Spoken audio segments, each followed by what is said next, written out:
reacționa dacă ai putea să îți testezi jobul visat pentru o zi înainte să semnezi efectiv contractul? Sau cum ar fi să testezi o facultate timp de o săptămână înainte să te decizi să te înscrii? În acest episod îți voi arăta cum să faci acest lucru în cariera ta folosind un concept simplu din design thinking, prototipare.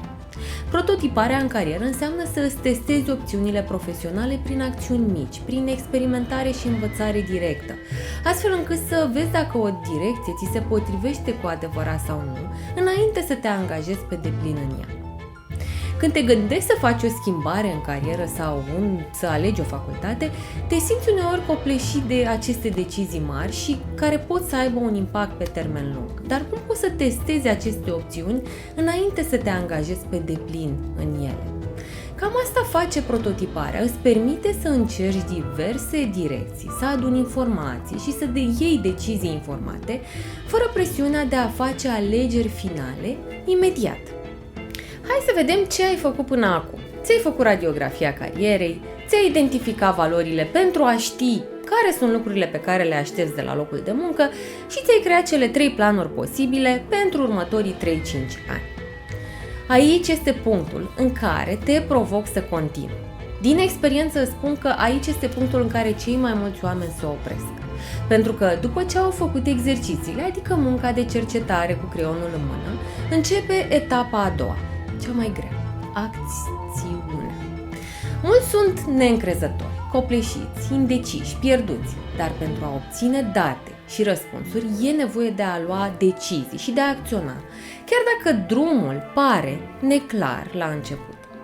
Este important să-ți amintești că prototipurile sunt experiențe mici, rapide, care îți permit să testezi diverse opțiuni, fără a face o schimbare majoră sau a te angaja pe termen lung. Scopul este să înveți rapid, să iei decizii informate, nu să iei decizii mari, fără date clare. Așa că următorii 2 pași sunt: prototipează-ți opțiunile. Pe scurt, acest pas înseamnă să încerci activități legate de aceste opțiuni. Poți vorbi cu oameni din domeniu, poți să pui întrebări, poți face voluntariat sau stagii pentru a înțelege mai bine despre ce este vorba. Iar pasul 2, colectează date și ajustează-ți planul.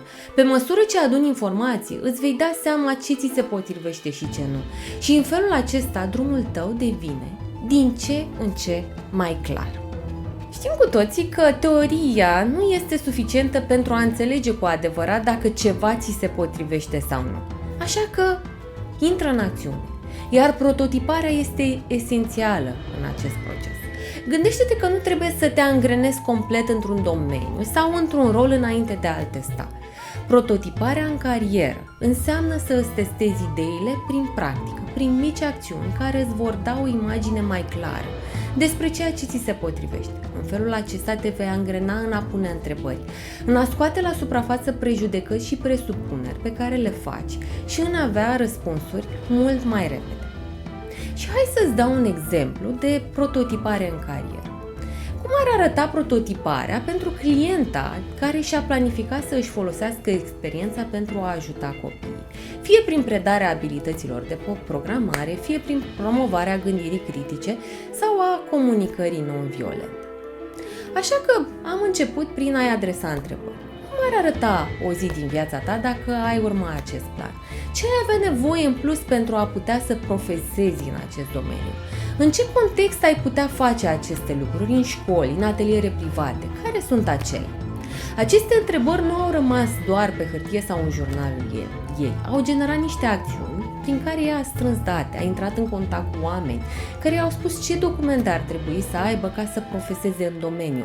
A intrat în contact cu persoane care fac deja acest lucru și a pus întrebări ca să afle care sunt provocările, care sunt mulțumirile, care sunt nemulțumirile din acest domeniu.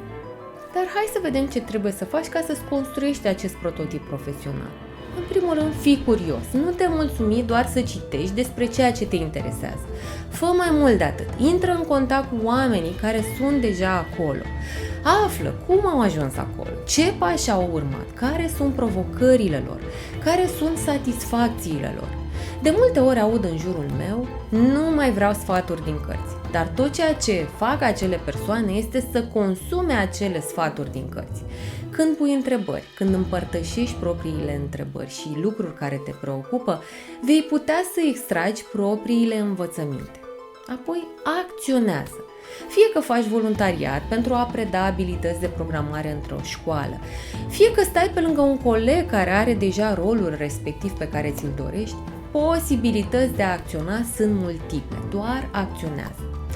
Doar e nevoie să le identifici pe cele care sunt legate de scopul tău, iar făcând acest lucru, brusc te vei simți cel mai norocos dintre oameni, pentru că ți se va părea că apar oportunități de peste tot. Dar nu este noroc, este doar rezultatul micilor acțiuni pe care le faci, prin deschiderea către oameni și prin deschiderea de a afla informații de la aceștia.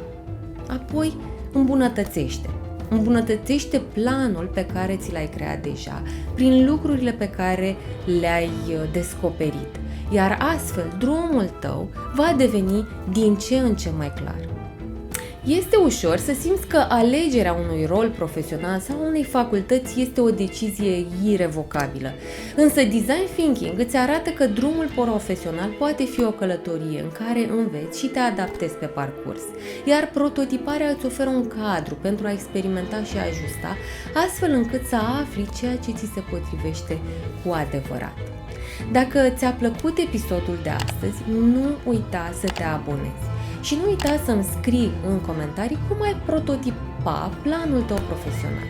Eu sunt Raluca, Audivu Life Design și ne vedem la episodul următor.